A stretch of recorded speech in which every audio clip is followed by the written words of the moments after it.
Greetings everyone, and welcome back to another episode of Fanfic Read-Through.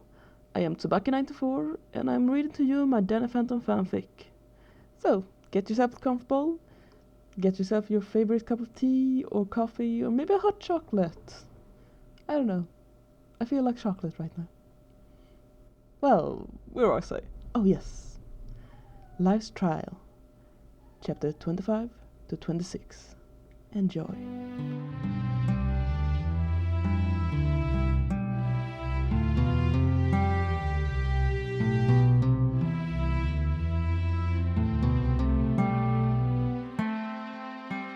Never really relaxing, Danny couldn't sleep, tossing and turning under his blankets all through the night until he finally gave up on sleep, 3 minutes before his alarm would go off. Sighing, he got the medicine box from his backpack and sent Vlad a picture of him putting the pills in his mouth and one showing the empty box marked Monday. As Danny was putting on a pair of jeans, his phone buzzed. Looking at it, Vlad had answered his message with a thumbs up emoji and some animal that looked like a dog. Annoyed at older man, Danny threw his phone into his backpack and finished getting dressed. He was sitting by the table in the dark kitchen when Mrs. Oswald walked in and jumped when she saw him as the lights flicked on. "There's coffee if you want," said Danny, sipping at his own mug, nodding at the coffee machine. Glancing at the kitchen clock, Mrs. Oswald gave Danny one of her raised eyebrows. "How long have you been awake?" she asked, filling a cup of coffee for herself. Shrugging, Danny ate his cornflakes. "You don't have to hurry, the boss won't leave for another 20 minutes, she said, sipping at the coffee, and then looked at it in surprise. "Too strong?" asked Danny, knowing that it often made the coffee too strong for some people's taste. Shaking her head, Mrs. Oswald put down her mug. "Just a bit," she said, adding some milk to it. "Did you get any sleep?" she asked, as she started to put out breakfast for the others. Again, Danny shrugged. Mrs. Oswald tried again to start a conversation, but Danny only finished his breakfast and drank another cup of coffee. "I'll be off then," he yawned when Daniel bounced down the stairs. "Have a nice day. Don't forget to put on a jacket. It's cold outside," said Mrs. Oswald from the kitchen before greeting Daniel. Looking at the hooks beside the door, Danny couldn't find his jacket. Sighing, he hitched his backpack over his right shoulder and left the house. Not even a slow flight through icy clouds, heavy with rain, woke Danny from his half-sleep. He ended up flying in the wrong direction a couple of times before finally reaching Casper High, in time to join the steady stream of students walking into the school building. Standing in front of his locker and trying to remember the combination, something warm touched his cheek. Flinching, Danny looked up to find Sam standing beside him, 2 paper cups in her hands. "Morning, sleepyhead," she said, handing Danny one of the cups. "Thought you might need this." "Thanks," said Danny, bringing the mug to his nose, sniffing. "Is it coffee or tea?" he asked, sipping at it. "Both," answered Sam, pushing Danny out of the way and opening his locker for him. "You seen Tucker yet?" she asked, stepping aside so Danny could put away his things. "No," yawned Danny, and shoved all his things into the locker. Sighing, he bit his lip. "Hey, Sam, I'm not sure how to say this, but—" He was cut off by Tucker yawning loudly beside him. "Good morning, my friends," he said, rubbing at his eyes. Turning around to answer Tucker, Danny blinked. His friend looked like he felt. He had bags under his eyes, marks on the side of his face from his pillow, and looked as if he had been sleepwalking when he got dressed. "Morning. What happened to you?" asked Danny, glancing over at Sam, who shrugged. "Lost track of time," said Tucker, opening his own locker. "Played Doom 2 with Valerie all night," he grinned. "We found the secret entrance to the Cave of Horrors." "Since when is Valerie into gaming?" asked Sam, drinking her coffee. "Since she's stuck at home for the next 2 weeks on a doctor's order," answered Tucker, taking out his school books and replacing them with others. "So she's home now," said Danny, relieved, noticing how his shoulders relaxed. "And how come I'm the one fighting ghosts all night and you are the one showing up to school half-dressed?" "I'm not half-dressed," said Tucker, closing his locker. "Is that a tag on the front of your shirt?" said Sam, pointing. Tucker looked down, and she flicked his nose. "Gotcha," she giggled as the school bell rang.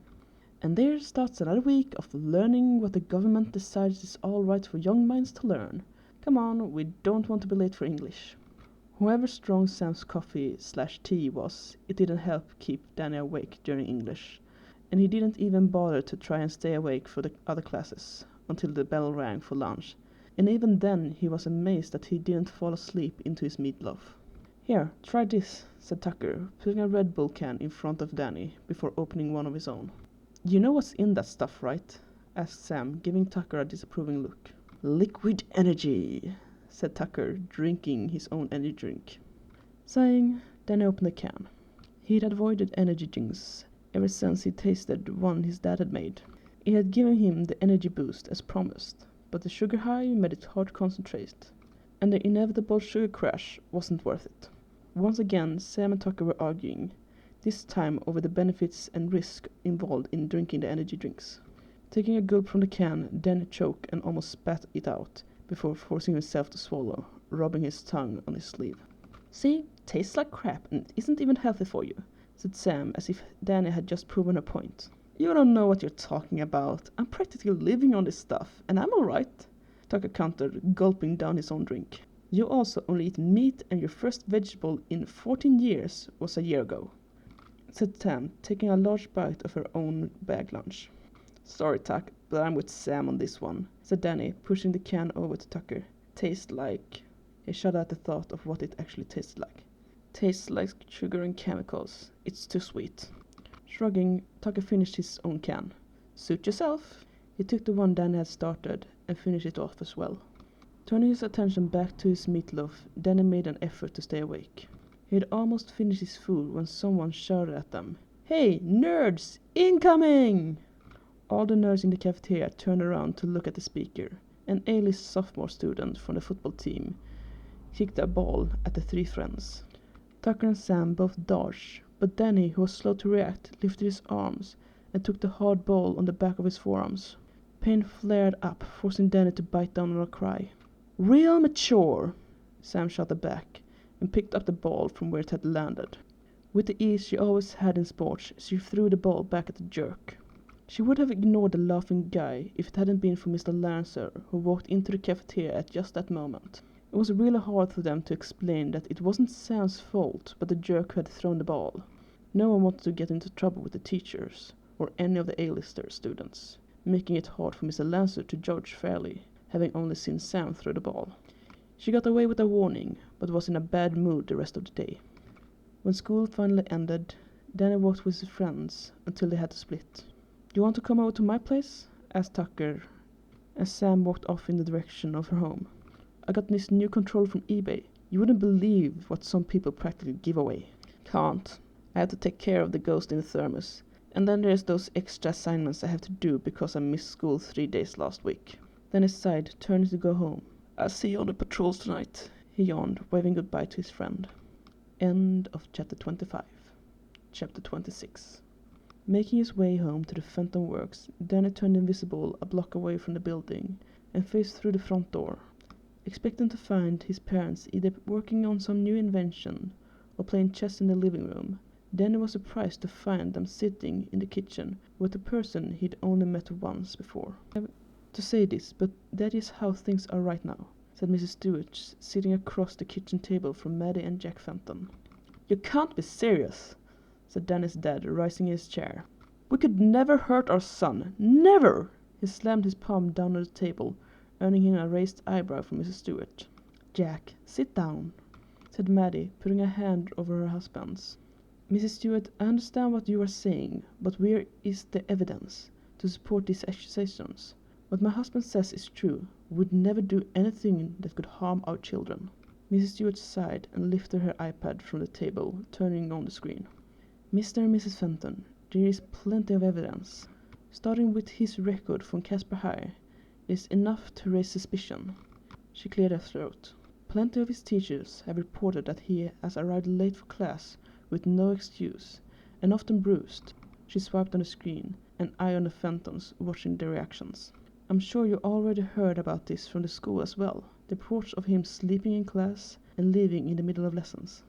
Wriggling her fingers between her husband's, Maddie squeezed his hand. "Yes, the school often reports this, and Danny often has an explanation to why he misses class, and why he is falling asleep. Like all teenagers, he stays glued to his phone or computer during his free time and forgets to sleep.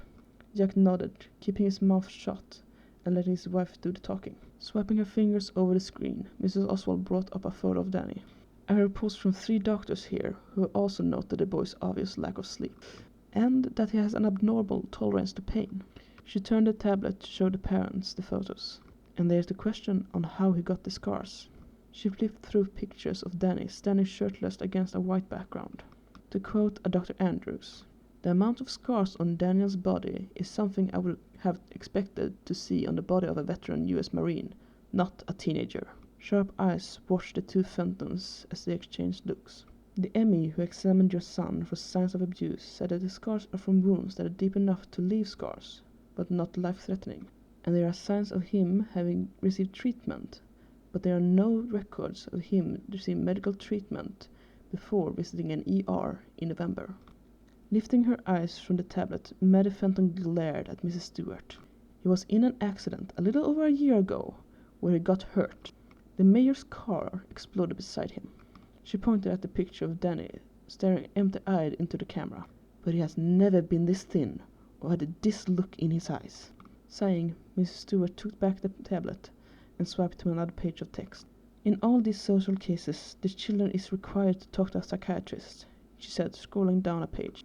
After an hour with Daniel, the psychiatrist wrote up a report on the session, where she stated that the boy is showing clear signs of depression.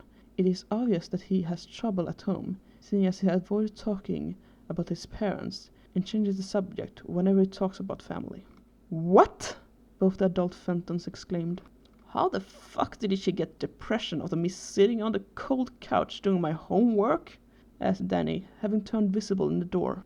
A lot of things happened all at once. His parents jumped out of their chairs, screaming his name, before his dad embraced him hard enough that Danny could hear his bones cracking.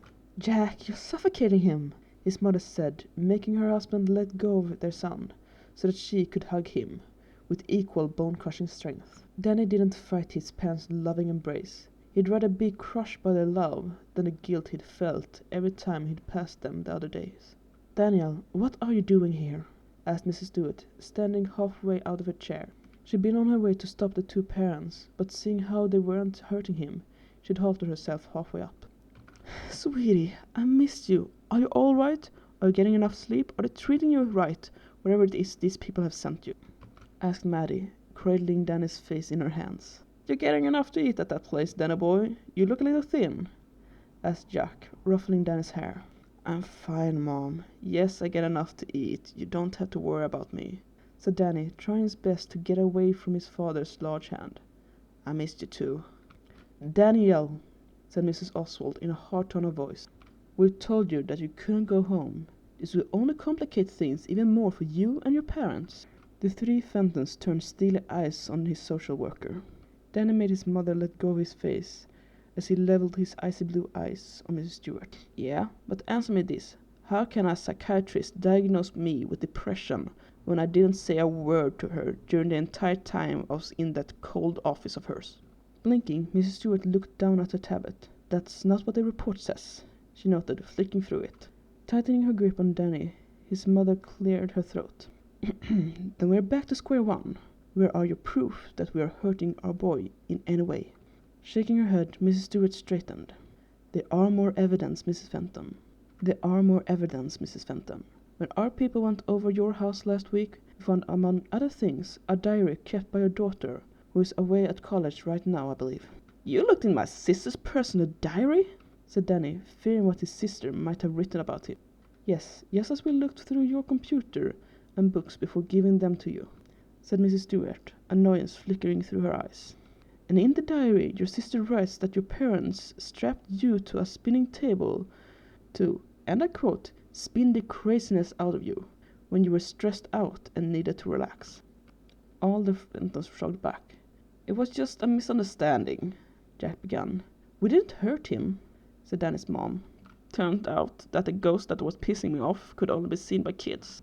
I think Jazz wrote that too. Or do you want me to call her so she can tell you herself?" said Danny, tired of being pushed around. "Besides, how can you be sure that things she writes are true, It can just as easily be fiction," he added, hoping that Jess hadn't written down his secret. Feeling his mother squishing his shoulder, Danny looked up at her. "There is no proof you have that confirms or denies the charges put on us," she began. "You can see for yourself right now that we care for our son, and the only way that any of these accusations are going to stick is if Danny himself confirms them." Jack put a hand on Danny's shoulder. "Seeing as this psychiatrist have clearly fabricated a false report, there needs to be a new one before anything can happen. I suggest you pack up your things and make that happen." Mrs. Stewart swallowed and looked down on her tablet. Sighing, she looked up at Danny. "You said you didn't say anything to Dr. Artsep during her session? You only did your homework?" Danny nodded.